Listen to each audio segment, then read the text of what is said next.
आज महाराष्ट्र सरकार आणि 25 कंपन्यांमध्ये सुमारे 61,000 कोटी रुपयांचे सामंजस्य करार झालेले आहेत आणि या संदर्भात बोलण्यासाठी आपल्यासोबत उद्योगमंत्री सुभाष देसाई आहेत।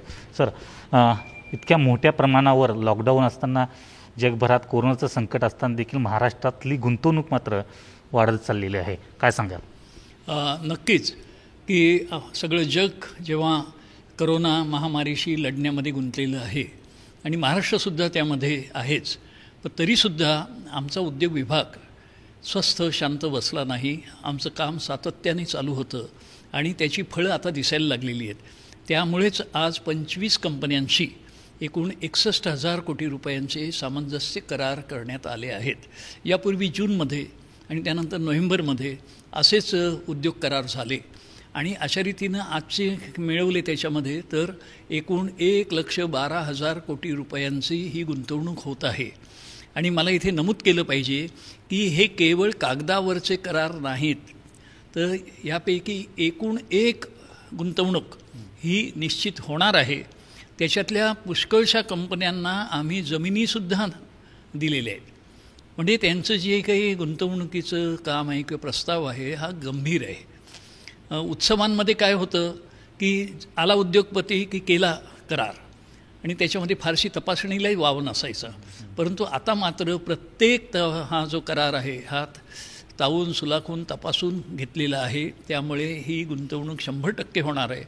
बरं, ह्याच्यावर जर आपण नजर टाकली तर असं दिसतं की मागच्या वेळेला आम्ही अनेक विदेशी कंपन्यांबरोबर करार केले। आजचे सर्व 25 जे करार झालेत हे भारतीय कंपन्या आहेत आणि त्यांचे उद्योगसुद्धा वेगवेगळ्या क्षेत्रातले आहेत। अगदी छोट्यात छोटे आहेत, मोठ्यात मोठेसुद्धा आहेत की अगदी सज्जन जिंदाल यांचं जे काही स्टील उद्योग आहे त्यांनी मोठी गुंतवणूक 10,000 कोटी रुपयांची राज्यामध्ये करायचे ठरवले। बजाज ऑटोची मोठी गुंतवणूक येत आहे। शुभलक्ष्मी कॉटन म्हणून जे आहे ते तर सुरतवरून महाराष्ट्रात येत आहेत। आम्ही त्यांच्यासाठी नवापूर म्हणजे नंदुरबारमध्ये चांगल्यापैकी वस्त्रोद्योग असं उद्यान तयार करतो आहोत आणि त्यांच्या पाठोपाठ अनेक उद्योजक त्या ठिकाणी येतील। अशा रीतीनं जर आपण बघितलं तर माहिती तंत्रज्ञान, स्टील, वस्त्रोद्योग, औषधं, अन्न प्रक्रिया उद्योग, त्याच्यामध्ये तर अगदी डॉमिनोज पिझ्झा असेल, बास्किन रॉबिन आईस्क्रीम असेल किंवा अनेक प्रकारचे सोयाबीनवर आधारित उद्योग असतील, हे अन्न प्रक्रिया उद्योगसुद्धा आहेत। बरं, हे विदर्भात आहेत, मराठवाड्यात, पश्चिम महाराष्ट्रात आणि कोकणात आणि तसं उत्तर महाराष्ट्रात सर्व महाराष्ट्रामध्ये हे उद्योग येत आहेत। ही आम्हाला खरोखरच आनंदाची गोष्ट आहे। याच्यातून काही लाख रोजगार निर्माण होत आहे। 2.5 लाख रोजगार याच्यातून निर्माण होतील ही आमच्यासाठी मोठी अभिमानाची गोष्ट आहे। कारण शेवटी उद्योग विस्तार कशासाठी करायचा?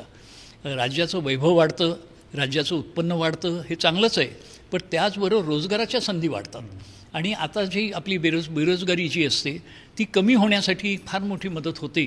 त्यामुळे ह्याच्यातून रोजगाराच्या प्रत्यक्ष आणि अप्रत्यक्ष खूप मोठ्या संधी निर्माण होत आहेत। ही राज्याच्या दृष्टीने अभिमानास्पद गोष्ट आहे। माननीय मुख्यमंत्र्यांनीसुद्धा ह्या सगळ्या घडामोडीची दखल घेऊन त्याच्याबद्दल अतिशय चांगले गौरवोद्गार काढले आणि उद्योग विभागाला प्रोत्साहन दिलेलं आहे की अशाच रीतीने ही घोडदौड चालू ठेवा आणि पुढच्या टप्प्यावर जाताना आणखी काही लाख कोटींचे करार झाले पाहिजेत, अशा प्रकारची आम्हाला सूचना दिली आहे, मार्गदर्शन केलेलं आहे। महाराष्ट्र उद्योग स्नेही आहे, त्यासाठी आम्ही अनेक अशी पावलं उचलली आहेत। आता तर इथल्या प्रत्येक गुंतवणूकदारासाठी एक उद्योग मित्र या दर्जाचा अधिकारी नेमलाच गेलेला आहे आणि ते प्रत्येक जे प्रपोजल आहे त्याच्याबरोबर त्याचं काम करायचं कर्तव्य आहे आणि त्यामुळं या उद्योगांना अडचणी येणार नाही। परवाना मिळवणं किंवा काही अडचणी असतील ते दूर करणं यासाठी तो अधिकारी जबाबदार असेल। हे फार चांगलं पाऊल आहे। महाजॉब आहे किंवा आमचा महापरवाना ही जी पद्धत आहे, ह्या सगळ्याचा परिणाम म्हणून महाराष्ट्रात गुंतवणूकदार यायला पसंती देतात आणि महाराष्ट्र हे खऱ्या अर्थानं मॅग्नेटिक आहे, एक मोठा लोहचुंबक असावा, अत्यंत शक्तिशाली, तसे महाराष्ट्राचं हे आजचं स्वरूप आहे आणि पुढे समृद्ध महाराष्ट्र आपल्याला पाहायला मिळेल। येत्या काळामध्ये देखील अशीच गुंतवणूक सुरू राहणार आहे? प्रामुख्यानं आणखी कुठल्या कंपन्यांशी अशा प्रकारचं संपर्क सुरू आहे किंवा त्या संदर्भात बोलणी सुरू आहेत? असे पुढच्या 2 महिन्यांमध्ये आम्ही जे आणखी काही करार करणार आहोत त्याच्या वाटाघाटी सुरू झालेल्या आहेत आणि त्यामध्ये एक फार मोठं बल्क ड्रग पार्क आम्ही रायगड जिल्ह्यात उभं करतो आहोत आणि त्याच्यामध्ये देशातल्या आघाडीवरच्या ज्या औषध कंपन्या आहेत त्यांच्यासाठी ही चर्चा चालू आहे.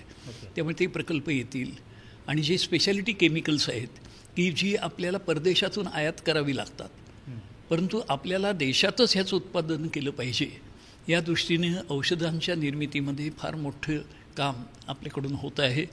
त्याचबरोबरीने डेटा सेंटर्समध्ये खूप मोठी गुंतवणूक झाली आहे, आणखी पुढच्या काळामध्ये होणार आहे.